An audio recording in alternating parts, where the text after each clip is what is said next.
Shabbat Shalom Mevorach, mes chers amis. On est Parashat Vaïchi, 5783, Medaber Israël Chaviv, Mira Anana. Deux psukim m'ont appelé dans cette paracha mon interrogation. C'est marqué Vayar Israël et Bnei Yosef, Vayomer Mi'ele. Israël a vu les enfants de Yosef et il a demandé Mi'ele, qui sont-ils? Yosef a répondu à son père, mais ce sont mes enfants, prends-les et bénis-les. Le pasteur continue et dit Ve'aine Israël kavdu mizoken. Lo yuchal lirot. Les yeux d'Israël étaient lourds, mizoken de sa vieillesse. Lo yuchal lirot, il ne pouvait pas voir.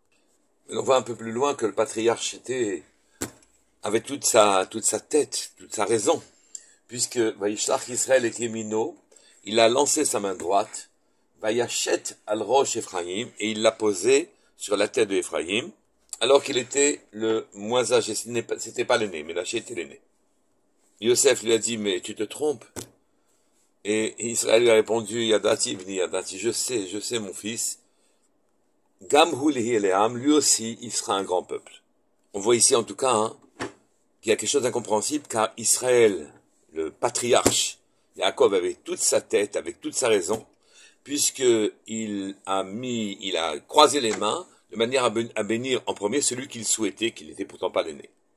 Alors comment comprendre le premier pasouk qui dit qu'Israël a vu les Bnei Yosef et il a demandé mais qui sont-ils? S'il les a vus, comment peut-il demander qui sont-ils?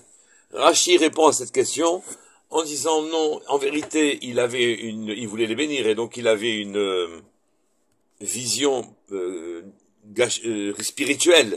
Et que dans sa vision spirituelle, il ne voyait pas comment les bénir, car il a vu quelques défauts dans leur structure, la structure de leur neshamot, de leurs âmes. Et quand il aurait voulu les bénir, c'est éloigner de lui l'Esprit Saint, celui qui permet de ne pas regarder la personne seulement physiquement, mais d'en voir toute la stature, la structure de sa neshama, et de lui donner la bracha adéquate. L'Esprit Saint s'est éloigné de lui, il n'a eu qu'une vision matérielle. Ici intervient le Khatam Sofer. Les explications naturellement se sont multipliées sur ces psukim, mais le Khatam Sofer nous donne une explication très particulière.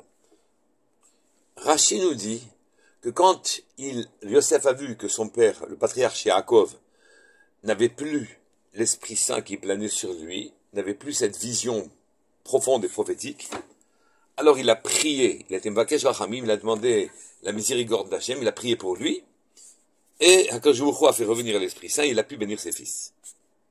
La question qui se pose encore aussi, c'est pour quelle raison c'est Yosef qui, alors qu'il a vu son père ne plus avoir l'Esprit Saint, c'est lui qui a fait la fila à Hachem pour que son père retrouve sa grandeur. Pourquoi ce n'est pas Yaakov qui aurait dû prier pour lui-même quand il voit qu'il n'avait plus l'Esprit Saint, le roi HaKodesh qui reposait sur lui. Le second pasouk qui demande à s'interroger, c'est quand Yaakov a béni Yosef, sa bénédiction était la suivante. Ben porat Yosef, ben porat ale ayin. Les traductions sont très nombreuses, mais ce que ce pasouk signifie en quelque sorte, c'est un fils prodigue, un fils fécond, une vigne féconde, un fils florissant. Ben porat Yosef, c'est Yosef. Ben porat alayin, un fils florissant, alayin, au-dessus de l'œil. Oui, alayin. Qu'est-ce que ça veut dire au-dessus de l'œil? On pourrait dire au-dessus du ayinara. Mais cette formulation, naturellement, appelle un commentaire. Je reviens au premier pasouk. Il a vu Israël, les enfants de Yosef, et il a demandé, Mi'ele, qui sont-ils? Cette formulation est bizarre. Même si ensuite on nous précise qu'il était âgé et que donc sa vision s'était alourdie, avec les réserves que j'ai émises en disant qu'il avait toute sa raison, puisque ensuite il a croisé ses bras sur les enfants de Yosef. Mais si il pose la question Mi'ele, comment peut-on dire il a vu les enfants de Yosef? Il aurait fallu dire les enfants de Yosef sont rentrés chez lui.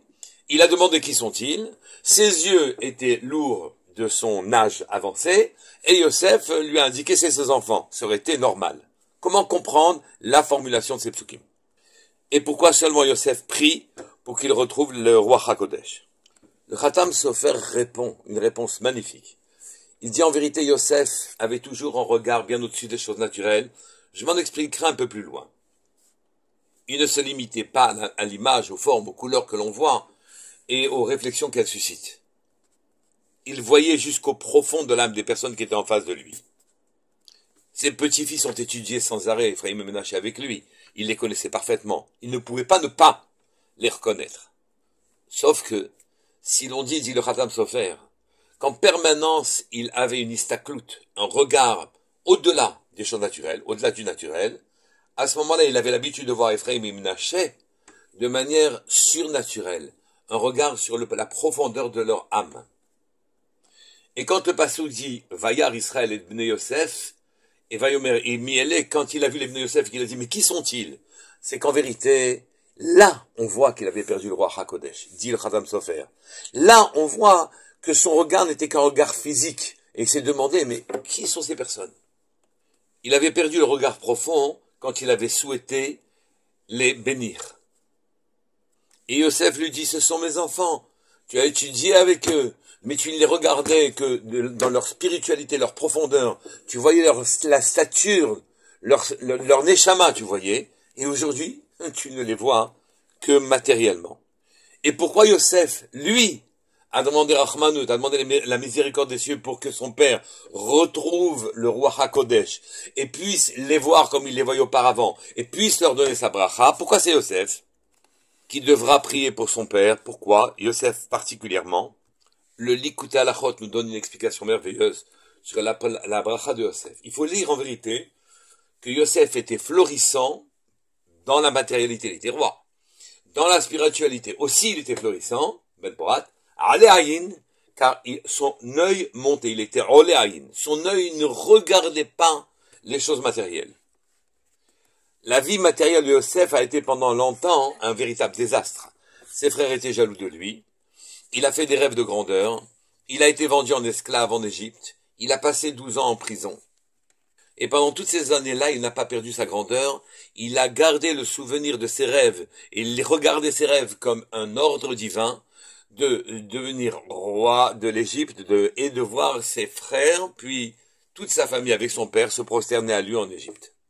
Il n'a pas perdu le fil de sa pensée. Il ne s'est pas effondré dans une vision matérialiste des choses, dans laquelle il aurait pu tirer des plaisirs d'un côté matériel, des plaisirs physiques, et de l'autre côté, quand il était roi, il aurait pu tirer d'autres types de plaisirs. Il n'est pas rentré dedans. Pendant 9 ans, en étant roi, il aurait pu prévenir son père, mais pour respecter l'ordre divin qu'il avait et qui avait été le sien quand Akadosh Baruch Hu l'a fait rêver de sa grandeur, donc il a retenu que c'était un rêve prophétique, et qu'il devait l'accomplir. Il a attendu 9 ans, de manière à ce qu'il s'accomplisse, en faisant d'abord venir ses frères, puis son père.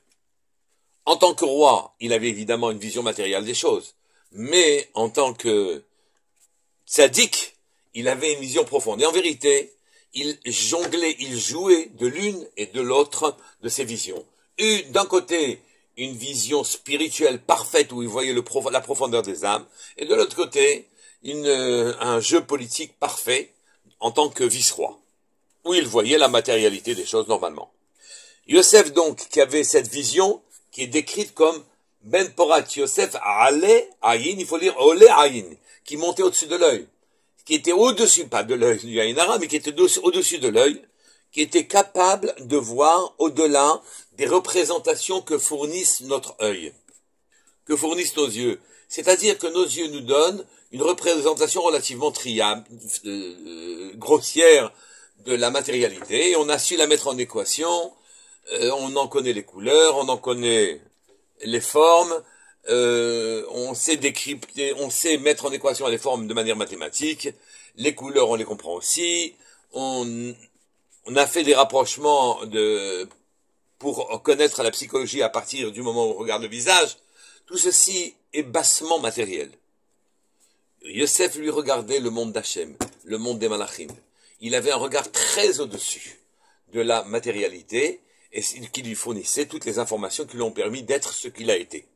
Mais puisque lui était capable de passer d'une vision à l'autre en tant que roi, puis en tant que tzaddik, et en tant que tzaddik, en tant que roi. Donc lui savait passer de l'une à l'autre. Lui devait faire une prière pour son père, devait demander à Akadosh Baruch Hu miséricorde, pour que son père retrouve sa vision spirituelle.